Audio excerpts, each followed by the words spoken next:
Hello friends, maths class study में आप सभी का स्वागत है और मैं दीपक। आज एक नई अपडेट है आप सभी के लिए। देखिए, जैसे कि आप सभी को पता है कि प्राथमिक शिक्षक भर्ती का रिजल्ट जो है वो आ चुका है और रिजल्ट के हिसाब से आप लोगों को ये पता चल चुका है कि आपकी कितनी रैंक है और कितने नंबर आपके आए हुए हैं, नॉर्मलाइजेशन में क्या फ़र्क पड़ा है, क्या आपके नंबर इंक्रीज़ हुए हैं या फिर डिक्रीज़ हुए हैं। यह सब चीज़ आपके सामने है, आपके स्कोर कार्ड में मेंशन है। अब देखिए, जो अब मेन पॉइंट निकल के आता है वो आपके मन में ये चल रहा होगा कि ये भर्ती कब तक कंप्लीट होगी और इसमें जो आगे प्रोसीजर होगी वो क्या होगी। तो अभी फ़िलहाल जब तक विज्ञापन जारी नहीं होता है, ठीक है ना, जब तक विभाग अपना विज्ञापन जारी नहीं करता है तब तक तो ये कहना पॉसिबल नहीं है कि कितनी वैकेंसी आ रही है, कितने पदों पर भर्ती हो रही है। हाँ, अभी कुछ न्यूज़ देखने को मिल रही है, हम आए दिन देख रहे हैं कि 10 से 11 हज़ार भर्तियाँ बताई जा रही हैं विभाग में कि इतनी भर्तियां हैं भर्ती करने के लिए। अब ये संयुक्त रूप से है डीपीआई की या ओनली डीपीआई की है या फिर ट्राइबल और डीपीआई दोनों की है, ये विज्ञापन जारी होने के बाद ही पता चलेगा। तो अभी मेन उद्देश्य हमारा ये होता है कि भाई हमने क्वालिफाइड कर लिया है और उसके बाद जो प्रोसेस होगी उसमें जो डॉक्यूमेंट वगैरह लग रहे हैं, जो भी प्रोसेस होती है उसके लिए हम तैयार रहें ताकि हमें आने वाले समय में किसी भी प्रकार की समस्या का सामना न करना पड़े। आज ही 18 तारीख को एक आदेश निकला हुआ है सामान्य प्रशासन विभाग का, ठीक है ना, वल्लभ भवन भोपाल से, जिसमें ये चीज़ मांगी गई है। इस आदेश में बताया गया है कि जितने भी विभाग हैं मध्य प्रदेश में और जितनी भी वैकेंसियाँ रिक्रूटमेंट की ज़रूरत पड़ती है तो उसकी जानकारी इन्होंने मंगाई हुई है। अपने आदेश में क्लियर कर दिया है कि भाई कितने पद खाली हैं और उनको स्वीकृत किया गया, तो कितने स्वीकृत पद हैं आप उसकी जानकारी भेजिए। तो उसमें शिक्षा विभाग को भी मेंशन किया गया क्योंकि सामान्य प्रशासन विभाग मतलब सभी विभागों की बात होती है, तो हमारे स्कूल शिक्षा विभाग की भी बात उसमें की गई है। इसका मतलब ये है कि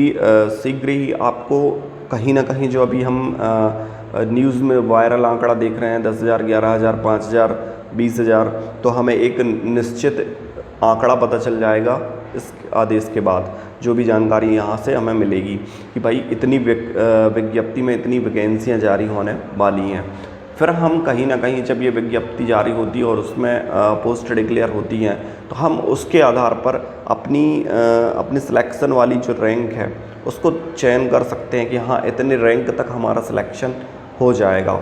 या इतने नंबर तक हमारा। अब तो आपकी रैंक ही डिपेंड करेगी। नंबर तो ऐसा है कि नंबर से कट ऑफ बनाने से अच्छा है कि हम रैंक से कट ऑफ बनाएं, क्योंकि जो आपका जो रैंक होता है वो आपकी पोजीशन को दर्शाता है ऑल ओवर कैंडिडेट में। तो मेरे हिसाब से रैंक ज़्यादा बेटर होगी किससे, आपके नंबर की तुलना में। अब बात ये होती है इसके आगे क्या प्रोसेस होगी, तो आगे की प्रोसेस जैसे ही विज्ञापन जारी होता है उसमें नियमावली जारी होगी, कब आपका पोर्टल खुलेगा, कब आपकी चॉइस फिलिंग होगी, ठीक है ना। इसके बाद चॉइस फिलिंग के बाद आपको वेरिफिकेशन वगैरह ये सब प्रोसेस धीरे धीरे एक एक करके शेड्यूल के माध्यम से कंप्लीट होने लगेगी। जब तक हमें क्या करना है, जो हमारे डॉक्यूमेंट हैं उसको हमें चेक कर लेना है कि जो हमने MPPEB की साइड में जब हम फॉर्म भर रहे थे, फिल कर रहे थे, तो उसमें जो जानकारियाँ हमने फिल की हैं क्या उस फिलिंग के हिसाब से हमारी जानकारियाँ यहाँ पर मैच कर रही हैं। आप स्वयं चेक कर सकते हैं, किसी के चेक करने की कोई आवश्यकता नहीं है। आप अपने में 100% श्योर हो जाइए कि हम जिस बात को फीड किए हुए हैं, जिस भी क्वालिफ़िकेशन को, क्या वो क्वालिफ़िकेशन जो हमारे पास है उसमें कोई त्रुटि तो नहीं है, कोई स्पेलिंग मिस्टेक तो नहीं है, ठीक है, या हमारा मूल निवासी जाति प्रमाण पत्र किसी में कोई दिक्कत तो नहीं है। तो इस तरह की पूरे डॉक्यूमेंट की आप एक बार रूपरेखा अपने हिसाब से कंप्लीट कर दीजिए। यदि आपको लगता है कि आपका सिलेक्शन होने वाला है, आप उसके नज़दीक हैं या प्रतीक्षा सूची में भी आ सकते हैं, तो इतनी प्रोसेस आप करके रखिए। क्योंकि देखिए, जब ये चीज़ निकल के आती है तो हमारे अंदर हड़बड़ी हो जाती है कि हमारा ये नहीं बन पाया, ये डॉक्यूमेंट में ये फॉल्ट है या हमारी स्पेलिंग मिस्टेक है। ये छोटी छोटी त्रुटियां जो होती हैं ना, जब हम सिलेक्शन के नज़दीक होते हैं तब निकल के आती हैं और हमें कहीं ना कहीं बहुत मानसिक प्रताड़ना इसको झेलना पड़ता है और वो गलती हमारी स्वयं की होती है क्योंकि हम कहीं ना कहीं पहले से उस विषय को नहीं जान रहे होते या उसकी त्रुटियों को नहीं जान पा रहे होते हैं। तो मेरा आप सबसे अनुरोध है कि यदि आपको लगता है कि आपका सिलेक्शन होने के नज़दीक है तो आप एक बार अपने डॉक्यूमेंट जो भी लगता है इसको बताने की आवश्यकता नहीं। आपके पास जो पहले से PEB में वर्ग 3 की वैकेंसी आई थी उसमें जो डॉक्यूमेंट का शेड्यूल होता है, और यदि नहीं भी है तो बिल्कुल सिंपल है, जैसा वर्ग 1 और वर्ग 2 में सिलेक्शन प्रोसेस था पूरा वर्ग 3 में होना है। तो जो डॉक्यूमेंट वहाँ पर थे आपको वही डॉक्यूमेंट अपने देख लेना है, बस योग्यता किसकी बदलेगी, ग्रेजुएशन नहीं लगना, आपका हो या ना हो कोई दिक्कत नहीं होती, ठीक है ना, क्योंकि 12th और D.Ed या B.Ed बेस से ये हो रहा है। हाँ, जिनका B.Ed है, चूँकि B.Ed डिग्री है और ये किसके बेस पे होती है, आपकी ग्रेजुएशन की, तो वहाँ पर आपकी योग्यता में ग्रेजुएशन तो दिखाना पड़ेगा आपको कि किस ग्रेजुएशन के बेस के बाद आपने B.Ed किया हुआ है। तो इस तरह से आप जो भी आपके डॉक्यूमेंट हैं उसको बनवा लीजिए, कंप्लीट कर लीजिए, कोई त्रुटि है तो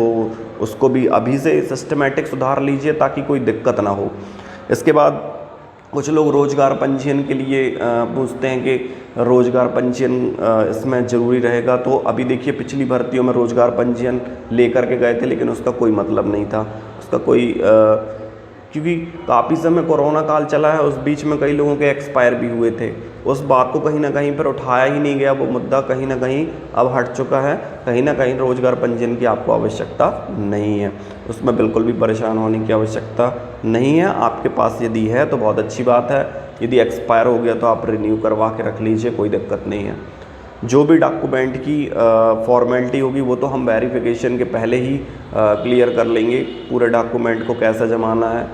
क्या त्रुटियां हो रही हैं। यदि आपकी स्पेलिंग मिस्टेक है, बाय चांस यदि आपको लगता है कि मेरी स्पेलिंग मिस्टेक है तो अभी से प्रोसेस कर दीजिए, क्योंकि आजकल 1-1.5 महीने में मार्कशीट आपके घर पर आ जाती है, ठीक है। तो उस प्रोसेस को भी यदि आपको लगता है कि स्पेलिंग मिस्टेक है जो मैंने वहाँ पर डाली है या मेरे इससे मैच नहीं कर रही है, 10th इज़ इम्पॉर्टेंट, 10th की मार्कशीट बहुत इंपॉर्टेंट होती है, तो आप उसको भी चेक कीजिए और उस बेस पे सभी डॉक्यूमेंट एक बार चेक कर लीजिए। हालांकि ज़्यादा दिक्कत नहीं होती है, ज़्यादा दिक्कत नहीं होती है, स्पेलिंग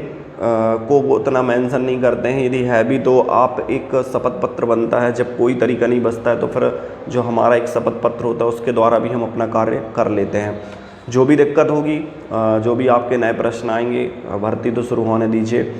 हर एक सवाल का जवाब कैसे उसका सॉल्यूशन करना है हम अपनी वीडियो के माध्यम से आपको बताते रहेंगे। जो भी व्यूअर चैनल पर नए जुड़ते हैं, चैनल को लाइक, सब्सक्राइब और शेयर जरूर कर दिया करें ताकि हमें वीडियो बनाने के लिए मोटिवेशन मिलता रहे। थैंक यू आप सभी को।